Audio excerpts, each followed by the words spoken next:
Welcome to Copper Showcase. I have an awesome knife to show you today, and I really think you're going to like it.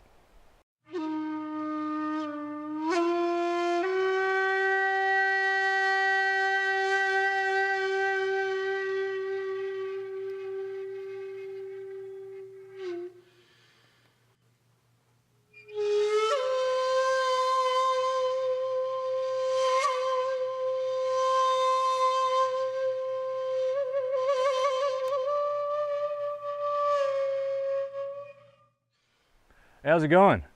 Today I have a pretty cool knife to show you. This is the Higonokami, and it's a traditional Japanese pocket knife that has a long history, and I think that it's a pretty neat addition to anybody's collection, and it's very functional as well. It's made of a Sanmai construction, which is a pretty cool thing, because what that is it's a harder steel in the center, the part that's actually going to have the edge on it, and then they, kind of like a taco, they wrap a softer steel around it and keep the sides just a little bit softer.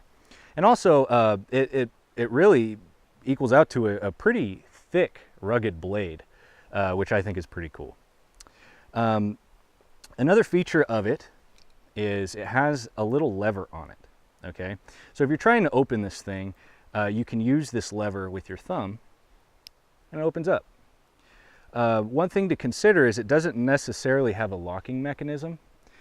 It has the lever, so it's kind of a dual purpose thing, where if you want to open it, you use your thumb and you open it, and then it presses against the back of the handle. So if you keep your thumb there, let's say you're whittling, sharpening a pencil, opening a package or whatever, and some other ways to hold it, as long as you're applying pressure to this, it's not going to close on you. Now, if you have to hold it in such a way where you can't keep constant pressure on this little lever here, it might cause you some problems, because it's not super tight. Now, I'm not saying it's wobbly, but if you're going to be using this, it may close on your hand, and that's probably in most people's book, not a good thing. Now, receiving this, I was pretty happy about it. There is one thing to consider.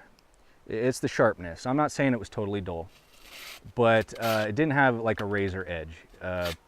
It cut paper, but it didn't just glide right through it. There's some rough spots, which is okay. I mean, most knives you get, they're not going to be absolutely razor sharp when you get them. But, I did have to address it a little bit and kind of clean up the edge just a little bit. Now, these knives are actually made by a knife makers guild in Japan, and they had several members, and it spans a long time when they've been making these things, but over the years it pretty much has whittled down to one remaining member of that guild, and he's the last person who's making these, at least the real ones, the traditional ones. There are some other makers that like this design and they're recreating it, but it's not a true Higonokami. Oftentimes they'll call them Higo knives or something along those lines. But this is a real one, actually made by the last member of that guild, and you could see the quality and the fact that it definitely carries a traditional kind of feel and look to it. Very nice, thick blade on it. They did leave some rough edges on the back of the blade and on this little lever here. And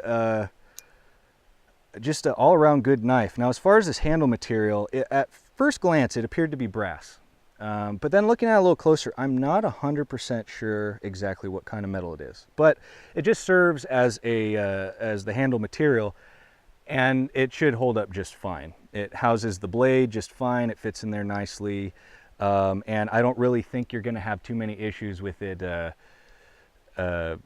breaking down on you in any way. Depending on what the actual material of this is, there may be some kind of corrosion issue. I don't think that's going to be a problem. It just has a great kind of sweep to it, a really traditional look. There's some elements of it that are similar to the way that they made traditional swords and other knives in Japan. And I've heard some people say, oh, it's like the modern little brother of the katana, which I think is kind of a silly thing to say in some respects, but I kind of get where they're coming from, the people that say that. just because they use some of the same traditional techniques, kind of like the Sanmai, for instance. So yeah, it's a very cool knife. And to add to that kind of traditional look to it, it has all the kanji here, the traditional writing on it, which basically the maker's marks for it.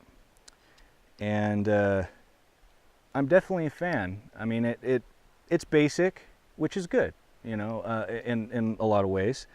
But, you know, a few things to consider, you know, like the fact it doesn't lock.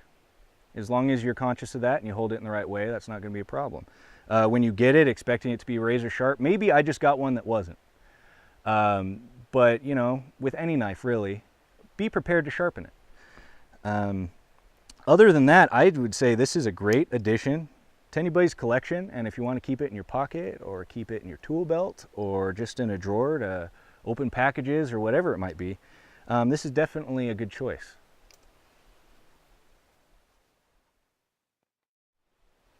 All right, so the Higonokami, you know what I think of it, but I want to know what you think. So why don't you leave a comment down below. If you like this video, give us a thumbs up, and if you want to see more of these, make sure you subscribe. And I'll see you guys next time.